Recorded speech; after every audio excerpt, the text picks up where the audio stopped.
Hello everyone, myself Sunita Gehlot, Assistant Professor Home Science. Today I am here with a new topic and on class for online classes for MA Final Paper 6, and the chapter is marriage, that is Vivaha. अब तक हमने जितने भी इसके parts marriage part 1, part 2, part 3 देखे, उनमें हमने marriage की डेफिनेशंस ली थी, मैरिज के कैरेक्टरिस्टिक्स देखे थे, विवाह के हमने गोल्स और फंक्शंस यानी उद्देश्य और कार्यों को देखा था, और साथ ही हमने विवाह के जो है कई प्रकार जो होते हैं उनके बारे में हमने चर्चा की थी। आज का जो टॉपिक हम ले रहे हैं वो है विवाह से संबंध आधुनिक परिवर्तन, मॉडर्न चेंजेस इन मैरिज, जो कि आज का जो समय है वो विवाह के जो पुराने जो उद्देश्य और कार्य हैं उनमें बहुत सारे परिवर्तनों के साथ आज का जो विवाह है वो देखने को मिलते हैं। हिंदुओं में परंपरागत रूप से विवाह को एक धार्मिक संस्कार माना जाता है। हिंदुओं में सिद्धांत यह एक अटूट बंधन एवं पति पत्नी का जन्म जन्मांतर का साथ माना जाता है।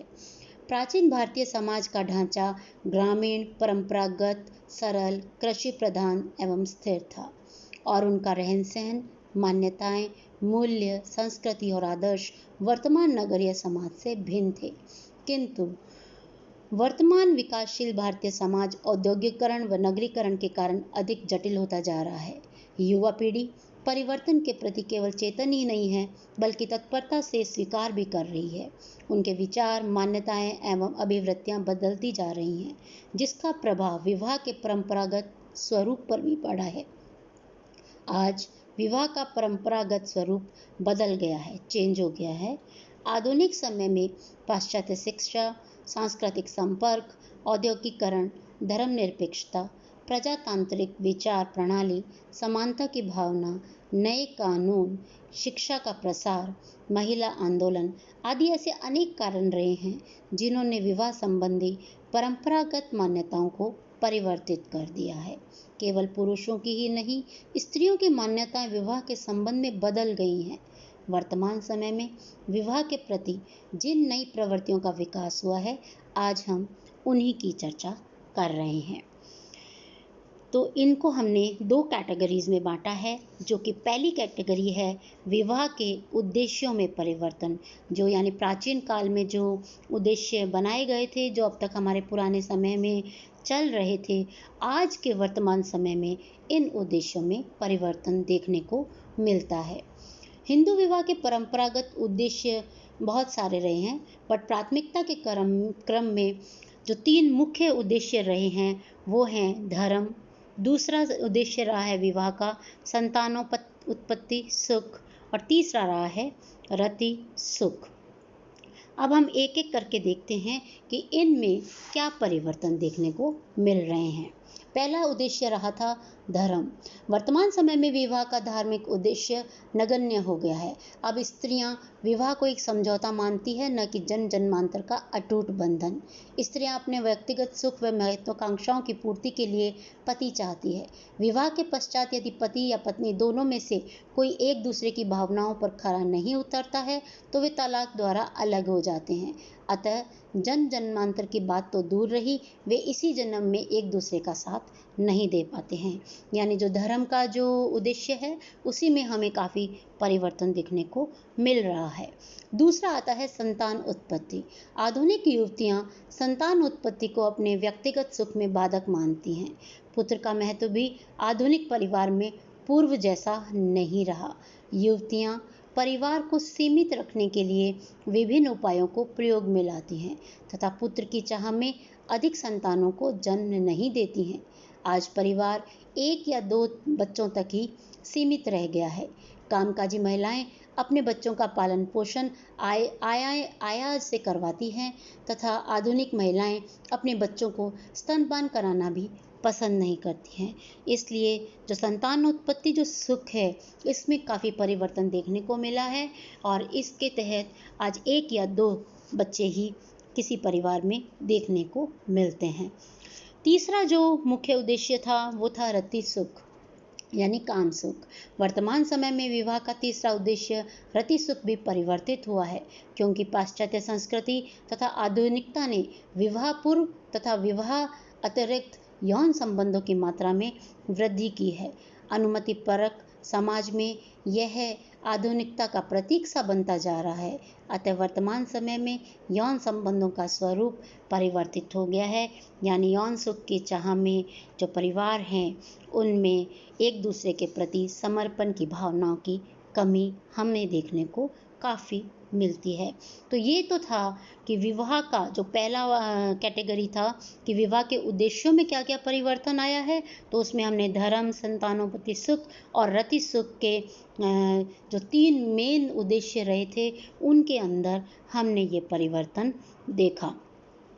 अब आता है दूसरा जो कैटेगरी कि विवाह के स्वरूप में परिवर्तन, जो कि फॉर्म जो उसका चेहरा था उसी में ही परिवर्तन आ गया। जिस संस्था को जिस आस्था के साथ विवाह जैसी संस्था का बनाया गया था उसमें काफ़ी परिवर्तन देखने को आज के वर्तमान समय में मिल रहे हैं, जिसमें निम्नलिखित हैं: विवाह की आयु में परिवर्तन, जीवन साथी के चुनाव में स्वतंत्रता, विवाह की अनिवार्यता नहीं रही, पति पत्नी के अधिकारों में समानता, विधवा पुनर्विवाह को बढ़ावा, अंतरजातीय विवाह को बढ़ावा, वैवाहिक रीति रिवाजों एवं पद्धतियों में परिवर्तन।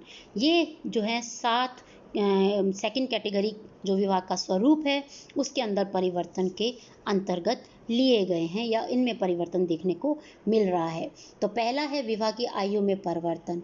वर्तमान समय में बाल विवाह प्राय समाप्त हो चुके हैं। विलंब विवाह आधुनिकता का प्रतीक बन चुका है। बाल विवाहों के दुष्परिणामों के कारण राज्य सरकार की ओर से बाल विवाह संशोधन अधिनियम 1978 के द्वारा कन्या के विवाह की आयु 18 वर्ष तथा वर की 21 वर्ष कर दी गई है। इसके अतिरिक्त महिलाओं में शिक्षा के प्रसार, स्त्रियों की आत्मनिर्भरता बनने की आकांक्षा, दहेज प्रथा, वर द्वारा रोजा परक कन्या की मांग आदि ऐसे कारण हैं जिन्होंने वर्तमान में विलंब विवाह को प्रोत्साहित किया है या प्राथमिकता दी है। अब सेकंड आता है इसका जीवन साथी के चुनाव में स्वतंत्रता। पुराने समय में माता पिता ही जिस व्यक्ति के साथ लड़की को कह दिया करते थे या लड़के को बोल दिया करते थे उसी के साथ उनका विवाह हो जाता था, परंतु आज के समय में यह सब देखने को नहीं मिलता। वर्तमान में जीवन साथी के चुनाव की प्रक्रिया बदल चुकी है। समाचार पत्र आदि में विज्ञापन देकर उचित वर वधु की तलाश की जाती है। पाश्चात्य संस्कृति के प्रभाव से डेटिंग का प्रचलन भी बढ़ा है, यानी मिलने जुलने का प्रचलन जो है वो बढ़ चुका है। इससे लड़के व लड़कियों की एक दूसरे के व्यक्तित्व को निकट से देखने, समझने व परखने का अवसर मिलता है। अधिकांश प्रकरणों में डेटिंग माता पिता की अनभिज्ञता से होती है, किंतु कुछ प्रकरणों में माता पिता भी लड़कियों को प्रोत्साहित करते हैं ताकि विवाह के पश्चात आसानी से दाम्पत्य समायोजन हो सके। तो जीवन साथी के चुनाव में अब पूर्ण स्वतंत्रता दी जाती है। तीसरा आता है इसमें विवाह की अनिवार्यता नहीं रही। विवाह जैसी संस्था ही अब खत्म होने के कगार पर आ गई है। प्राचीन समय में विवाह एक अनिवार्यता मानी जाती थी। लड़कियों के संबंध में तो अविवाहित होने की कल्पना भी नहीं की जा सकती थी, किंतु आज मान्यताएं बदल रही हैं। आधुनिक समाज में विवाह के बिना भी प्राणी शास्त्रीय आवश्यकताओं की पूर्ति संभव हो चुकी है। इसके अतिरिक्त स्त्रियों की उच्च शिक्षा, आर्थिक आत्मनिर्भरता तथा दहेज की प्रथा की समस्या ने विवाह की अनिवार्यता को समाप्त कर दिया है। नेक्स्ट आता है पति पत्नी के अधिकारों में समानता। परंपरागत परिवारों में विवाह के बाद पत्नी की स्थिति गौण रही है, किंतु आज पति परमेश्वर की धारणा बदल गई है। आज अधिकांश पत्नियां समान अधिकार की मांग करती हैं। नेक्स्ट है विधवा पुनर्विवाह को बढ़ावा। विवाह के संबंध में एक आधुनिक परिवर्तन विधवा पुनर्विवाह है। वर्तमान समय में सामाजिक व नैतिक दृष्टि से यह महसूस किया जाता है कि जो स्त्रियां कम आयु में ही विधवा हो जाती हैं उनके व्यक्तित्व का विकास सामाजिक प्रताड़नाओं के कारण कुंठित हो जाता है। ऐसी स्त्रियां तो आत्महत्या की ओर प्रवृत्त होती हैं या फिर अनैतिक व्याभिचार का शिकार हो जाती है। अतः आज विधवा पुनर्विवाह को समाज व परिवार की सहज स्वीकृति प्राप्त हो जाती है और विधवा का पुनर्विवाह कर दिया जाता है। फिर आता है नेक्स्ट इसमें अंतरजातीय विवाह को बढ़ावा। वर्तमान समय में अंतरजातीय विवाहों की संख्या भी बढ़ी है। सहशिक्षा तथा आधुनिकता इसका प्रमुख कारण है। सहशिक्षा में किशोर बालक व बालिकाएं एक दूसरे के संपर्क में आते हैं तो कभी कभी उनकी निकटता प्रेम में परिवर्तित हो जाती है, जो जाति पाति के बंधनों को नहीं देखती। इसके अतिरिक्त दूसरा कारण दहेज प्रथा है। जब माता पिता सजातीय वर का मूल्य देने में असमर्थ रहते हैं और बच्चों का विवाह नहीं हो पाता है तो वे स्वयं अंतरजातीय विवाह का निर्णय ले लेते हैं। लास्ट आता है इसका वैवाहिक रीति रिवाजों एवं पद्धतियों में परिवर्तन। दहेज प्रथा, समयाभाव, आधुनिकता, दिखावे की प्रवृत्ति आदि कई कारणों से विवाह के रीति रिवाजों में परिवर्तन आया है। परंपरागत स्वरूप में वर की बारात कन्या के दरवाजे पर जाती थी और लड़की की डोली घर से उठती थी, किंतु आज वैवाहिक संस्कार आधुनिक होटलों में संपन्न होते हैं। घर की देरी का कोई महत्व नहीं है। इसके अतिरिक्त समयाभाव के कारण एक ही दिन में विवाह के सभी संस्कारों को संपन्न कर दिया जाता है। और आज का समय जब अभी इतनी महामारी फैल रही है तो ई लाइन जो विवाह हैं वो भी देखने को मिल रहे हैं, जहां पर रिकॉर्डेड मंत्रों के साथ आधुनिक अग्नि प्रज्वल जो गैजेट्स हैं उनके द्वारा अग्नि प्रज्वलित कर और विवाह का जो मेन फंक्शन है उसको संपन्न भी कर लिया जाता है। तो ये है कुछ परिवर्तन जो कि विवाह से संबंध हैं, जो मॉडर्न चेंजेस हमें विवाह जैसे संस्था में देखने को मिल रहे हैं, जिनको आज के समाज, आज के माता पिता या आज के जो बच्चे हैं उन्होंने सहज रूप से उसको स्वीकार कर लिया है। इसी के साथ आज का ये टॉपिक यहीं पर समाप्त होता है। नए टॉपिक के साथ कल फिर मिलेंगे। तब तक के लिए धन्यवाद।